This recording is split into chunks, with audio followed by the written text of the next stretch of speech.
I'm Sith for Life, and you're watching Krypton's Toy Vault. For this episode, we're going to be doing a little bit different. I'll be going over this Figma Inori Yuzuriha from Guilty Crown.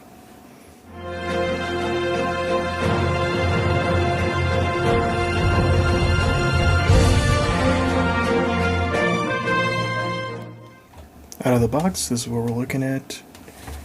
We got 5 pairs of hands, 2 faceplates, 2 pistols, and the robot. Go ahead and pull them in. Take a look at each of these. I really like this solution for storing extra hands. That makes a whole lot of sense to me. You got trigger fingers, a pair of trigger fingers, a pair of gripping hands, a pair of closed fist hands, a pair of open palm hands. Two different sets of open palm hands. Head sculpts, face plates. We've got, if I can not drop them, we got this one, kind of her yelling or singing face, and we have, oh goodness, the closed eyes.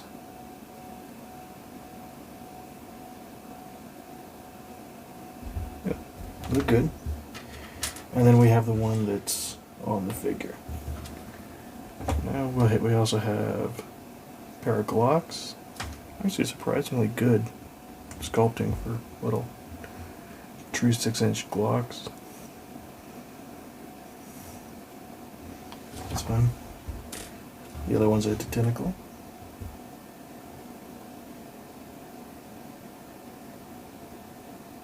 Even kind of stippled there. It's fun. And the robot, which is articulated in the arms, and each of these feet is articulated. Tail's not. Ears are not. So yeah, each of the feet, the 2 arms that you can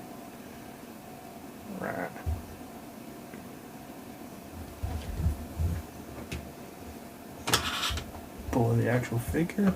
Take a look at that. This is actually a really good stand too. I like this stand a lot. It's pretty simple. Plugs into the back, but it seems to hold her pretty well. Pretty secure. And here's the figure. So Guilty Crown was among the first animes that I've watched as intentionally. Of course, I watched some shows like Dragon Ball and stuff like that as a kid, but you know, I didn't know what anime was back then. And this was one of the shows that a friend recommended to me, and I watched it, and I fell in love, and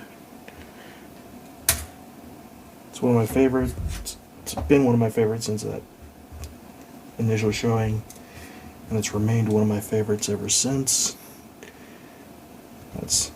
That right there is one of the big annoyances so far with this figure.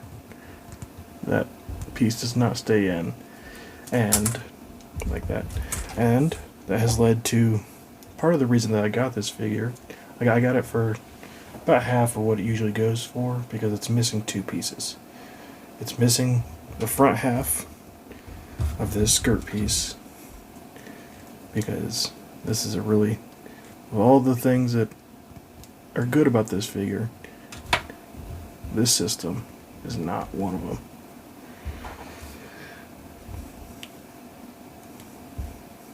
And then it's also missing the clear, like, robe scarf piece that goes around. I may end up trying to find this piece. I doubt I can find it. I doubt it is out there for sale. But it's not a huge loss. It's not, you know, she's just walking around or just posed around. It doesn't seem too noticeable. But speaking of posing, she does pose very well. Shoulders will go up to there. Elbows will go well past 90.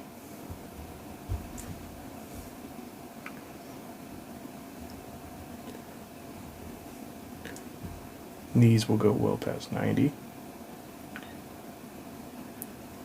Pretty good pivots down there on the ankles.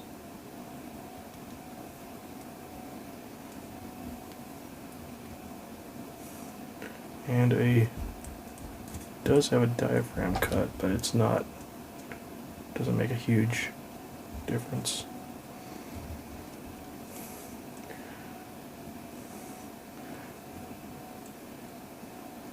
No, nothing drop down hips or anything like that. And this is the other faceplate. Kind of a more neutral expression. This is the one I tend to prefer. But she's been great for posing around and putting together with my other figures. I'll go ahead and pull some other figures in, see how she compares. Figma is true 6-inch, so she's pretty small. I'll pull in others and see how they compare. Here she is with the Kaya Cross Frames Optimus Prime. They fit in very well. This is who I have her posed with on the shelf at the moment, is this Optimus Prime.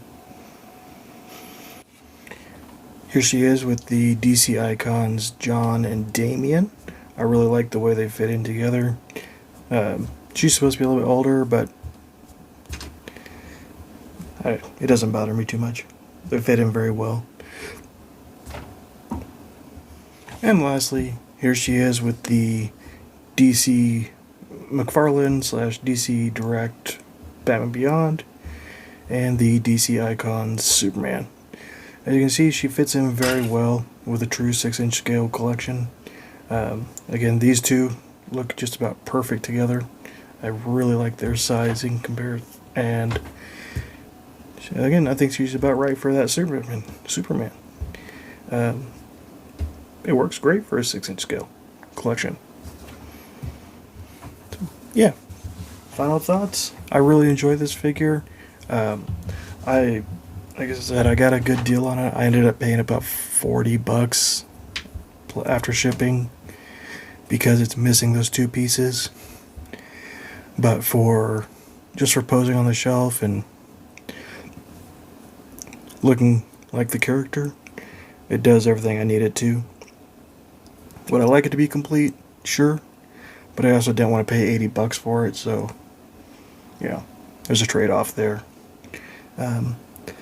If you're a fan of this series, or the manga, or the anime, this is a really good representation of the character, and I'm quite happy to have it on my shelf. This is my first Figma figure. I don't know if it'll be the last. It just depends on what I see and what I find, and you know, yeah. Over. As for Inori, that's all I've got to say about it. This has been Sith for Life. You've been watching Krypton's Toy Vault. Ooh. And I appreciate it. Thank you for watching.